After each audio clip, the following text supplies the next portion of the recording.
नमस्कार देशवासियों और ख़ासकर किसान भाइयों को मेरा नमस्कार। मैं अनिल महाजन। हम एक फाउंडेशन चलाते हैं, त्रिनेत्रा फाउंडेशन। उसमें हमारा मेन ऑब्जेक्ट है एंटी सुसाइड का। सुसाइड को रोकना हमारा उद्देश्य है। जैसे कि आप जानते हैं, आज तक लाखों किसानों ने आत्महत्याएं की। ये बिल आने से पहले भी की और हमने राज्य सरकारों को और सेंट्रल सरकार को भी कई बार अप्रोच किया, लेकिन उसने किसी भी सरकार ने हमारी बात सुनी नहीं। अब बात ये आती है कि ये जो बिल आए हैं, ये क्या बिल वापस ले जाने के बाद ये आत्महत्याओं का दौर रुकेगा? ये हमारी समस्या है। हमारी टीम ने इसके ऊपर अध्ययन किया और किसानों की प्रॉब्लम है, काफ़ी सालों से है, और वो प्रॉब्लम दूर कैसे होगी? रिफॉर्म से। सरकार ये बिल ला के कहती है कि हमने रिफॉर्म किया, ठीक है, वो रिफॉर्म होगा, थोड़ा हो सकता है, लेकिन वो फुल फ्लेज रिफॉर्म नहीं है। मैं किसान नेताओं से, बाकी अपने किसान भाइयों से ये अपील करना चाहता हूँ कि ये मैं जो अब रिफॉर्म आपको बताने जा रहा हूँ, आप सरकार से डिस्कस करेंगे, ये रिफॉर्म को उसमें डालिए ताकि आने वाले समय में किसानों की ज़िंदगी जो है वो ए क्लास हो। मैं ये चाहता हूँ। क्यों? कि देखिए, पुराने ज़माने में राजा महाराजा जब थे तो उनका पूरा रेवेन्यू किसानों से ही आता था।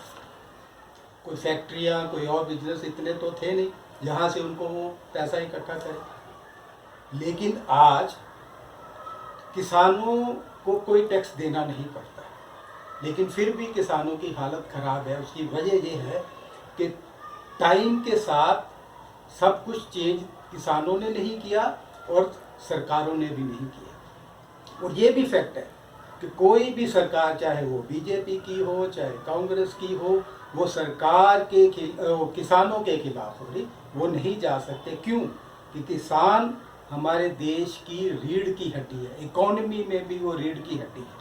70% किसान है हमारे देश में, उनसे ही शुरुआत होती है हमारी इकोनॉमी।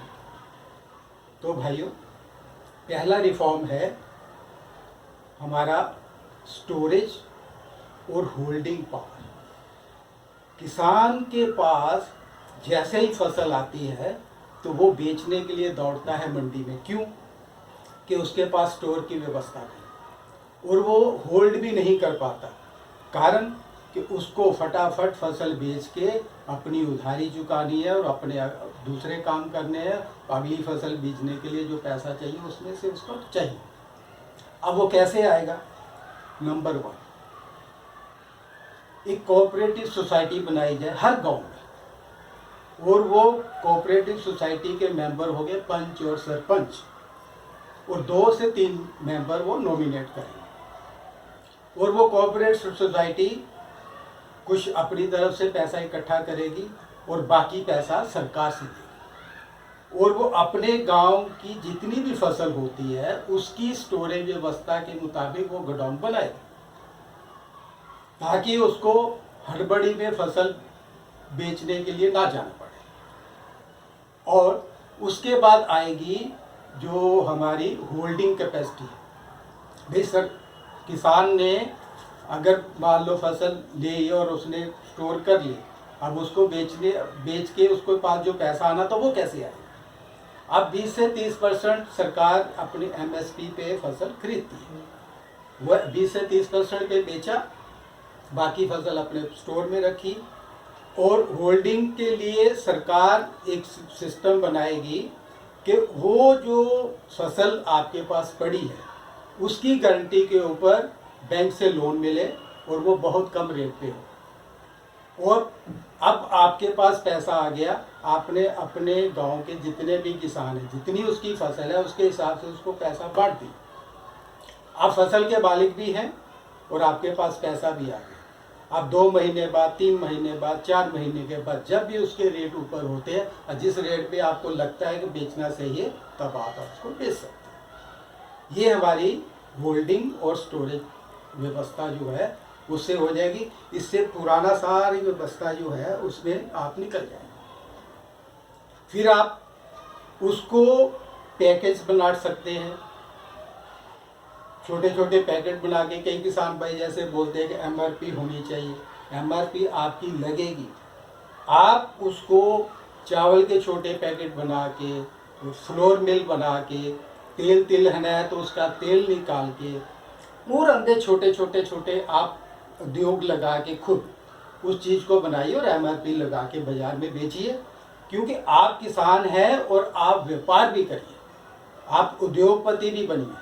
ये सब चीज़ें आपके पास होनी चाहिए। क्यों कि मटेरियल आपके पास है, कच्चा माल आपके पास है, आपको उसको बेचना आना चाहिए। ये हो गया। अब इसके बाद जो सेकंड बहुत बड़ी चीज़ है वो ये है क्रॉप्स मैनेजमेंट कॉर्पोरेशन।